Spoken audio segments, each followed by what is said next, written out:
Present by Shubham films. से देखले बानी तहरा गाली पके दिल दीवाना बाटे दिल है दीवाना बाटे दिल।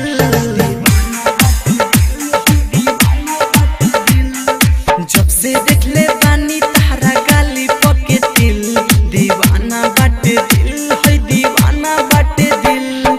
करिले सिफारिश जैतू हमारा के मिल करिले सिफारिश जैतू हमारा के मिल दीवाना बाटे दिल है दीवाना बाटे दिल दीवाना बाटे दिल दीवाना बाटे डीजे कंचन राज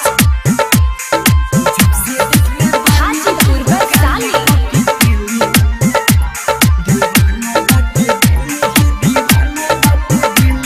जते रहो मी पढ़े हे देखो मी खड़ा रहबू के हेट तब ही से खोजा तनी फोटो तोहार नेट फोटो तोहार नेट जते रहो मी पढ़े हे देखो मी खड़ा रहबू के हेट तनी फोटो तोहार नेट फोटो तोहार नेट तहरा का बुझाई के ना होत बाटे फिल दीवाना बाटे दिल है दीवाना बाटे दिल। जब से देखले बानी तहरा गाली पके दिल दीवाना बाटे दिल है दीवाना बाटे दिल दीवाना बाटे दिल दीवाना बाटे डीजे कंचन राज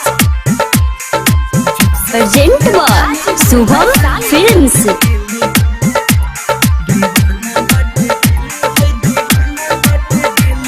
राइटर मुकेश राज के गोइलू तू भाई हो तोहरो जुदाई को पल न सहाय हो पल न सहाय राइटर मुकेश राज के गोइलू तू भाई हो तोहरो जुदाई को पहल न सहाय हो पहल न सहाय।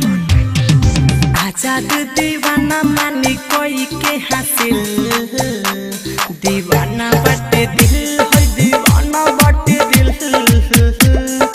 जब से देखले बानी तहरा गाली पके दिल दीवाना बाटे दिल है दीवाना बाटे दिल। संध्या रिकॉर्डिंग स्टूडियो सीताराम चौराहा कुशीनगर।